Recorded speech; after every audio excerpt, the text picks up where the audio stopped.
La guerre promise par Alexis Tsipras contre les oligarques grecs a commencé mercredi 22 avril avec l'arrestation surprise du fils de l'un des principaux magnats de l'économie grecque, Georges Bobolas.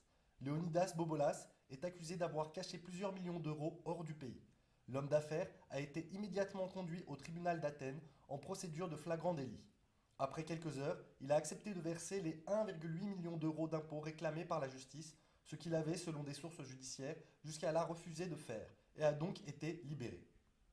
Son nom, ainsi d'ailleurs que celui de son frère Fotis Bobolas, était apparu sur la liste Lagarde.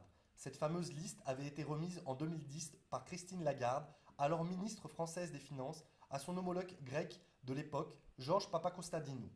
Elle contenait les noms de centaines de résidents grecs ayant transféré des fonds en Suisse sur des comptes de la banque HSBC. Selon la presse grecque, l'enquête sur la famille Bobolas aurait débuté début avril.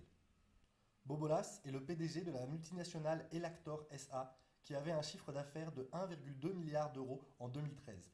La société a été fortement impliquée dans les marchés de travaux publics en Grèce et à l'étranger dans les domaines de l'énergie, dans des grands projets d'infrastructure et d'immobilier, entre autres, pendant de nombreuses années.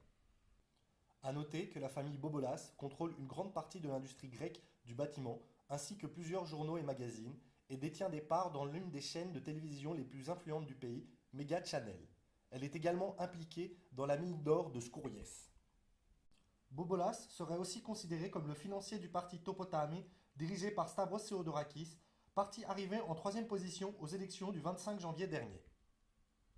Le gouvernement grec, par cette action, montre la voie qui va suivre pour les autres oligarques grecs qui, pendant toutes ces années, vivaient dans l'impunité complète. Espérons que ce n'est que le début et que l'étau va se resserrer pour ces riches familles grecques et qu'une certaine justice sociale va enfin voir le jour en Grèce, dans un pays noyé par la corruption et la fraude fiscale.